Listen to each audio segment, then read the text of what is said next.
ফলত প্রকৃত কাজে সে কখনোই মনোযোগ দিতে পারে না, জাতি গঠনমূলক কাজে সে কখনোই কোনো ভূমিকা রাখতে পারে না। এবং মুসলিমদের পিছিয়ে থাকার অন্যতম একটি বড় কারণ হচ্ছে এই অন্তর্দ্বন্দ্ব, অন্তর্কলহ, পারস্পরিক হিংসা এবং বিদ্বেষ।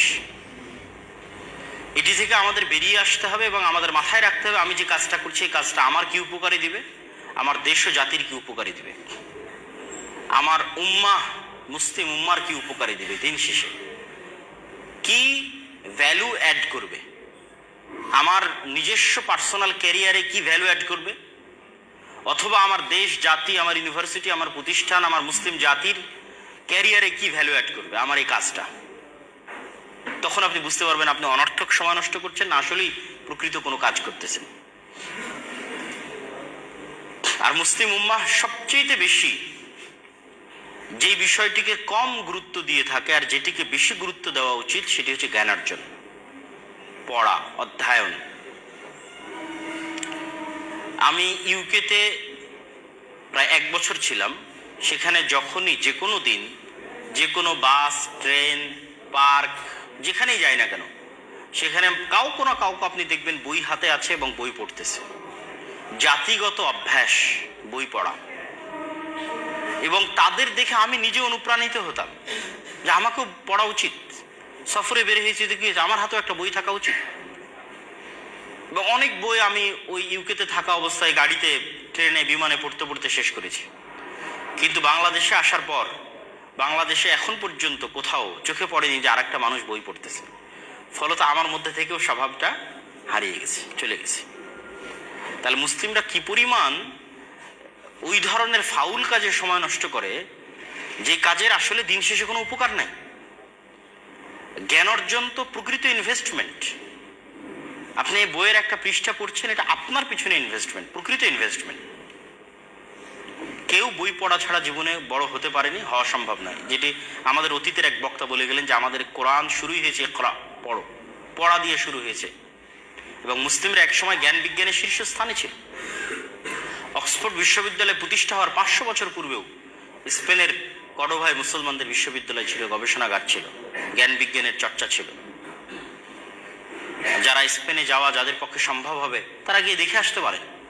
মুসলমানদের সেই ইতিহাস এবং ঐতিহ্যের চিহ্ন এবং আলামত এখনো থেকে গেছে। বাগদাদে বাইতুল হিকমার সেই লাইব্রেরি, জ্ঞান বিজ্ঞান চর্চার সেই লাইব্রেরি মুসলমানদের অতীত ঐতিহ্যের প্রমাণ বহন করে। কিন্তু মুসলমানেরা সেই জ্ঞান চর্চা হারিয়ে ফেলেছে এবং এমন সব অনর্থক কাজে লিপ্ত হয়েছে যেই প্রত্যেকটা কাজ সময় নষ্ট। ওয়াল আসর ইন্নাল ইনসানা লাফি খুসর, যে প্রত্যেক মানুষ সময় নষ্ট করতেছে। আমরা মুসলিমরা এই যুগে সবচেয়ে বেশি সময় নষ্ট করতেছি, ফলত আমরা পৃথিবীতে সবচেয়ে পিছিয়ে। কিন্তু আমাদের অতীত সালাফে সালেহিন তারা সময় নষ্ট করেননি। এখন যারা জ্ঞান বিজ্ঞানে এগিয়ে আছে তাদের মধ্যে আর আমাদের মধ্যে একটা পার্থক্যের কারণে যারা এখন জ্ঞান বিজ্ঞানে এগিয়ে আছে তারা আমাদের জন্য কল্যাণকামী হতে পারছে না। কিন্তু মুসলিমরা যখন জ্ঞান বিজ্ঞানে এগিয়ে ছিল তখন তারা কল্যাণকামী ছিল। আপনি মুসলিমদের হিস্ট্রিতে কখনো পাবেন না যে কর্ডোভায় অথবা গ্রানাডায় অথবা বাগদাদে কখনো জ্ঞান জাত পাত কালার ভেদে বিতরণ করা হয়েছে যে তুমি মুসলিম না সুতরাং তুমি জ্ঞান অর্জন করতে পারবে না, এটা পাবেন না। সেকেন্ড, আরেকটা জিনিস পাবেন না যে ঠিক আছে তুমি জ্ঞান অর্জন করতে চাও টাকা দাও, এইটা পাবেন না। মুসলমানেরা জ্ঞানকে মনে করেছে সাদাকায়ে জারিয়া, আসলে এটি সাদাকায়ে জারিয়া। এই জন্য মুসলমানেরা সাদাকায়ে জারিয়ার মতো জ্ঞান বিতরণ করেছে। ইউরোপ থেকে জ্ঞান শিখে তারা ইউরোপকে উন্নত করেছে। এটি অবাস্তব কিছু না। স্পেনের সীমানা ফ্রান্সের সাথে কানেক্টেড। মুসলমানদের যে বিজয় অভিযান, সেই বিজয় অভিযান স্পেন এবং ফ্রান্সের মধ্যে সীমানা হিসেবে ব্যবহৃত হওয়া যে পাহাড়ের যে শ্রেণী আছে, পাহাড়ের যে পর্বতমালা আছে, সেই পর্যন্ত গিয়ে শেষ হয়ে গেছে। ওই পর্বতমালা পর্যন্ত মুসলমানেরা অভিযান নিয়ে গেছিল, কিন্তু শীতকাল হওয়ায়, বরফ আচ্ছাদিত অঞ্চল হওয়ায় আর মুসলমানেরা শীতের সাথে ঠান্ডার সাথে পরিচিত না হওয়ায় সেই যুদ্ধে পরাজয় হয়। এই জন্য অদ্যবধি এখন পর্যন্ত যে সমস্ত অঞ্চলে শীত বেশি ওই সমস্ত অঞ্চলে মুসলমান কম। কেননা ইসলামের যেখানে উত্থান হয়েছে সেটি শীত প্রবণ অঞ্চল ছিল না, গরম প্রবণ অঞ্চল। ফলত মুসলমানরা ওই সমস্ত জায়গায় দ্রুত বিজয় করতে পেরেছে যেগুলো তাদের আবহাওয়ার সাথে বেশি কানেক্টিং ছিল, তাদের আবহাওয়ার সাথে বেশি সুইটেবল ছিল, ওগুলোই তারা বেশি বিজয় করতে পেরেছে। তো ওই স্পেনের সীমানার সাথে ফ্রান্সের সীমানা কানেক্টেড। তো স্পেনে যখন মুসলমানরা জ্ঞান বিজ্ঞানের কেন্দ্র, তখন শতভাগ ফ্রান্স ইতালি থেকে মানুষজন ওখানে এসেছে, এসে জ্ঞান শিখে গেছে।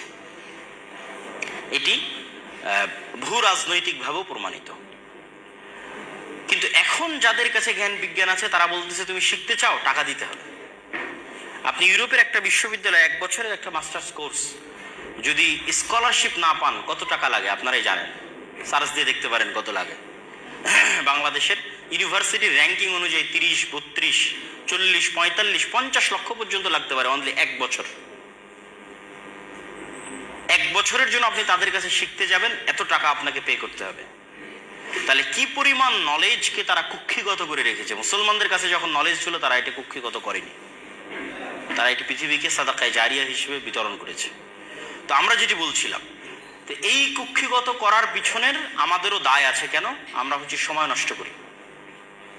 আমরা মুসলমানেরা আমাদের সময়কে প্রোডাক্টিভ ওয়েতে কাজে লাগাই না, কিন্তু তারা লাগায়। আপনি যদি কাউকে দেখে শিক্ষা না পান তাহলে অবশ্যই ইহুদিদেরকে দেখে আপনি শিক্ষা নিতে পারেন। আমি প্রায় বক্তব্যে ইহুদিদের কথা বলি, তার মানে আমি ইহুদিদের প্রশংসা করছি না। ইহুদিদেরকে আল্লাহ সুবহানাহু ওয়া তাআলা কোরআন মাজিদে বলেছেন তারা অভিশপ্ত জাতি। কতটা জঘন্য নিকৃষ্ট জাতি হলে বাশার আল আসাদ পালিয়ে যাওয়ার পর এখন পর্যন্ত 500টার মতো স্থাপনা ইসরায়েল হামলা চালিয়েছে। পৃথিবীর কারো অনুমতি লাগেনি, পৃথিবীর কাউকে জিজ্ঞাসা করা লাগেনি। তাহলে দুনিয়াকে তারা কি পরিমাণ মগের মুল্লুক মনে করে যে অন্য একটা দেশের সীমানায় without any question, without any permission, না জাতিসংঘ না আমেরিকা, গত 24 ঘন্টায় 500-র অধিক স্থাপনায় হামলা চালিয়েছে। কি পরিমাণ উগ্র এবং কি পরিমাণ অভিশপ্ত হলে এটি হতে পারে। কিন্তু তাদের প্রশংসা করছি বা তাদের কাছে শিখার কথা বলছি কোন জায়গায়, যে পৃথিবীর বাস্তব রহস্য খ্রিস্টানরাও জানে না। এই জন্য আপনি খ্রিস্টানদেরকে পাবেও যেতে দেখবেন, বারেও যেতে দেখবেন। পাবে গিয়ে জুয়া খেলবে, বারে গিয়ে মদ পান করবে, 1 সপ্তাহে যা ইনকাম করবে 2 দিনের উইকেন্ডে তা শেষ করে দিবে গার্লফ্রেন্ডের পিছনে বা আর যে কারো পিছনে। মানে তাদের কাছে পৃথিবীর বাস্তবতা সম্পর্কে তারা অজ্ঞ। এই জন্য আল্লাহ তাদেরকে বলেছে ওয়ালাদ-দাল্লিন। ফলত আপনি তাদের সাথে উঠা বসা করলে আপনি কিছু প্রশ্নবিদ্ধ হবেন না। আপনার মনে হবে যে আমি তো যেমন লাইফ লিড করছি সেও তো তেমন লাইফ লিড করছে। বাট যখন আপনি একটা ইহুদির কাছে যাবেন, আপনার হালালের বিধিবিধানের চেয়ে তার হালালের বিধিবিধান কঠোর। ও আপনার দেওয়া খাবারও খাবে না, বলবে এটা হালাল না। কি পরিমাণ ওর দিনকে কঠোরভাবে মানতে পারে আপনাকে ইহুদির সাথে না মিশলে বুঝবেন না। আপনি দাড়ি রাখতে হেজিটেট ফিল করেন, ও চুল পরিমাণ হেজিটেট ফিল করেন। ভাই যে গত 24 ঘন্টায় 500টা জায়গায় বম মারতে হেজিটেট করেনি, ও দাড়ি রাখতে হেজিটেট করবে? চুল পরিমাণ হেজিটেট করে না। কিন্তু আপনি দাঁড়িয়ে হলে আমাকে মনে হয় জঙ্গি বলবে, সন্ত্রাসী বলবে। তাহলে কি পরিমাণ হীনম মনতায় ভুগে মুসলিম উম্মাহ আপনি কল্পনা করতে পারবেন না। একটা ইহুদির সাথে যখন মিশবেন যে সে কি পরিমাণ কট্টর হতে পারে, কি পরিমাণ অ্যাগ্রেসিভ হতে পারে তার নিজের দিনের উপর, তার নিজের বিশ্বাসের উপর। এবং ওর কাছে পৃথিবীর বাস্তবতা ভিন্ন। ওই আর একটা খ্রিস্টানের মতো না যে খাবো দাবো ফুর্তি করবো শেষ করবো, এটা না। নির্দিষ্ট একটা লক্ষ্য আছে, নির্দিষ্ট একটা উদ্দেশ্য আছে। পৃথিবী জয় করতে হবে, পৃথিবী শাসন করতে হবে। আমরা একমাত্র পৃথিবীর প্রভু, আমরা হচ্ছে চোজেন বাই দ্য গড, আল্লাহ কর্তৃক বাছাই করি, তো বাকি সব আমাদের গোলাম। নাউজুবিল্লাহি মিন যালিক। এই জন্য বাকি কাউকে হত্যা করা গুনাহ মনে করে না। তো কিন্তু ওদের কাছে গেলে আপনি ধাক্কা খাবেন। ইহুদিদের কাছে গেলে আপনার মনে প্রশ্ন আসবে যে সারা পৃথিবী থেকে আমাকে শেখানো হলো যে আমার সন্তান হতে হবে, ছেলে হোক মেয়ে হোক 2টি, কিন্তু প্রত্যেকটা ইহুদির কেন 7টা 8টা 10টা করে সন্তান? প্রশ্নবিদ্ধ হবেন, আরো বহু ধাপে ধাপে প্রশ্নবিদ্ধ হবেন। সারা পৃথিবীর প্রত্যেকটা স্কুলে, এমনকি ইংল্যান্ডের প্রত্যেকটা স্কুলে এলজিবিটি কিউ শেখানোর জন্য সিলেবাস দেওয়া আছে, অর্থ ব্যয় করা হচ্ছে, কিন্তু কোনো ইহুদি স্কুলে এলজিবিটি কিউ নাই। কেন নাই? সারা পৃথিবীতে তারা সুদি কারবার করতেছে, তারা নিজেরা নিজেদের মধ্যে কেন সুদি লেনদেন করে না? এরকম অসংখ্য প্রশ্ন আপনি পাবেন যখন তাদের সাথে আপনি উঠা বসা করবেন। তখন আপনি বুঝতে পারবেন যে কেন আপনাকে আপনার দিনের উপর কট্টর হতে হবে। মুসলমানরা যদি বেশি সেকুলার হতে চায়, এখন যে এই পরিমাণ যে সেকুলার দেখায় নিজেদেরকে যে আমার অনেক উদার, আমার এক গালে মারলে আমরা আর এক গাল পেতে দেই, ঠিক আছে ভাই এ গালও একটু মেরে নেন, এইটা দিয়ে সামনের পৃথিবী চলতে পারবেন না। আপনার পার্শ্ববর্তী দেশ একটা ভ্রান্ত মতবাদের উপর কট্টর, যে কোনো প্রকার লজিকে এটি ভ্রান্ত। সেই ভ্রান্ত মতবাদের উপর সে কট্টর। কতটা কট্টর আপনি আপনারা পেপার পড়ছেন, নিউজ পেপার পড়ছেন, পড়ে আপনারা ফেসবুকে মজাক করতেছেন, বাট ওয়াল্লাহি আল্লাহর কসম বলতেছি এটা মজাক না, এটা তাদের বাস্তবতা। কেন আমি নিজেও ভারতে ছিলাম, 3 বছর ছিলাম। এটিকে তারা অন্তর দিয়ে কট্টরভাবে বিশ্বাস করে, কিন্তু আমরা মনে করতেছি না এটা মজাক, হয়তো হাসি ঠাট্টার ছলে বলতেছে যে এত মিনিটের মধ্যে ঢাকা দখল হয়ে যাবে, এত মিনিটের মধ্যে এই হয়ে যাবে, সেই হয়ে যাবে। এগুলো মজাক না, তারা ওইভাবেই কট্টরভাবে বিশ্বাস করে অখণ্ড ভারতের থিওরিতে। ঠিক ইহুদিরা তাদের নিজ দিনের উপর কট্টর, এবং বহু ইউরোপিয়ান কান্ট্রিতে ডানপন্থী কট্টর খ্রিস্টানেরা ক্ষমতায় আসতেছে। তাহলে সারা পৃথিবী যাচ্ছে তার নিজ নিজ দিনের কট্টরতার দিকে। আপনার পার্শ্ববর্তী প্রতিবেশী ওপেন তার দিনের উপর কট্টর, কিন্তু আপনি সেকুলার সেকুলার সেকুলার সেকুলার। আপনি টিকতে পারবেন না, পরাধীন হয়ে যাবেন। আপনি স্বাধীন থাকতে হলে আপনাকে অবশ্যই আপনার দিনের উপর কট্টর হতে হবে, এবং এটাতে ভয় পাওয়া যাবে না, কম্প্রোমাইজ করা যাবে না। এটা কম্প্রোমাইজ করা হচ্ছে গোলামদের স্বভাব। আমরা যেহেতু 190 বছর ব্রিটিশদের গোলামি করেছি, ফলত ওইটা আমাদের রক্তে রক্তে মিশে আছে। তো সম্মানিত উপস্থিতি, আমি আমার বক্তব্য দীর্ঘায়িত করতে চাই না, আমি 2-1 মিনিটের প্রশ্ন উত্তরের জন্য দিতে চাই। সংক্ষিপ্ত আলোচনায় যেটি বুঝাতে চাইলাম যে সময়ের গুরুত্বের বিষয়ে আমাদের কোরআনে, আমাদের হাদিসে যেই পরিমাণ আয়াত এবং হাদিস আছে, আমাদের অতীত সালাফে সালেহীন যে পরিমাণ সময়কে কাজে লাগিয়েছে, এখনকার মুসলিম উম্মাহ সবচেয়ে বেশি সময় নষ্ট করতেছে, না দিনই না দুনিয়াবি।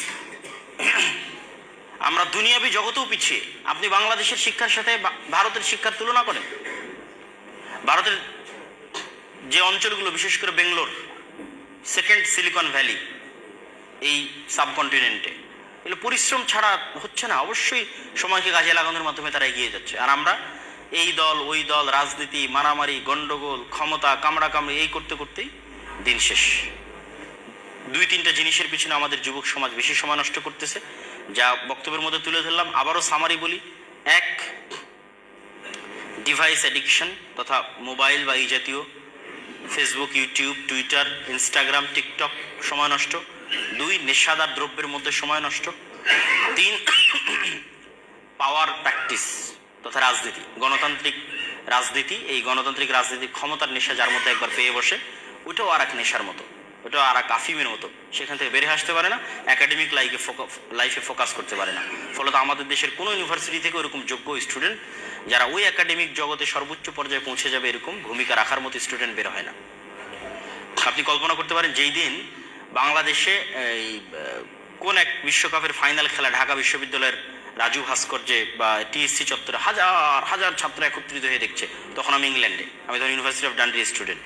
কিন্তু ডান্ডিতে বুঝাই যাচ্ছে না যে আজকে এরকম একটা ফাইনাল বিশ্বকাপ হচ্ছে, এবং কোনো ইউনিভার্সিটি, না অক্সফোর্ড না ক্যামব্রিজ, যেখানে হাজার হাজার স্টুডেন্ট একত্রিত হয়ে খেলা দেখবে। আপনি চেক করেন, তাহলে আপনি কখনোই তাদেরকে পরাজিত করতে পারবেন না, যারা জ্ঞান এবং বিজ্ঞানে এগিয়ে যাচ্ছে, যারা সময়কে কাজে লাগাচ্ছে।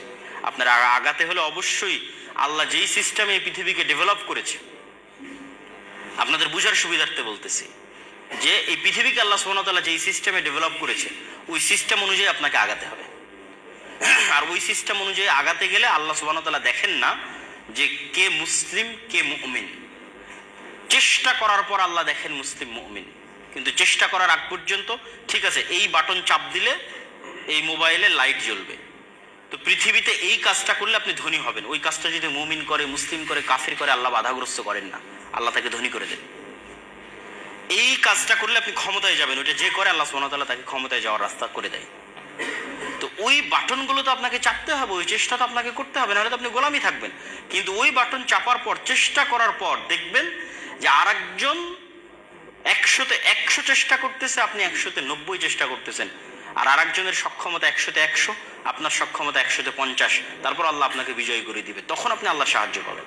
কিন্তু ঘরে বসে সময় নষ্ট করে, ঠিক আছে, এইভাবে ফালতু পরস্পর বিরোধী অন্তর্দ্বন্দ্ব, অন্তর্কলহ, মারামারি, গন্ডগোল, নেশাদার দ্রব্য ইত্যাদির মধ্যে গিয়ে কখনোই আপনারা স্বাধীন হতে পারবেন না, মুক্তি পাবেন না। আল্লাহ সুবহানাহু ওয়া তাআলা আমাদেরকে, মুসলিম উম্মাহকে, তাদের এই ক্রান্তিকাল ভালোভাবে অতিক্রম করার এবং তাদেরকে স্বাধীন হওয়ার, তাদেরকে সময়কে কাজে লাগানোর তৌফিক দান করুক, আল্লাহুম্মা আমিন। আমি একটু ওপেন 2-1টা প্রশ্ন নিতে চাই, আজকে টপিক রিলেটেড হোক অথবা টপিকের বাইরে হোক।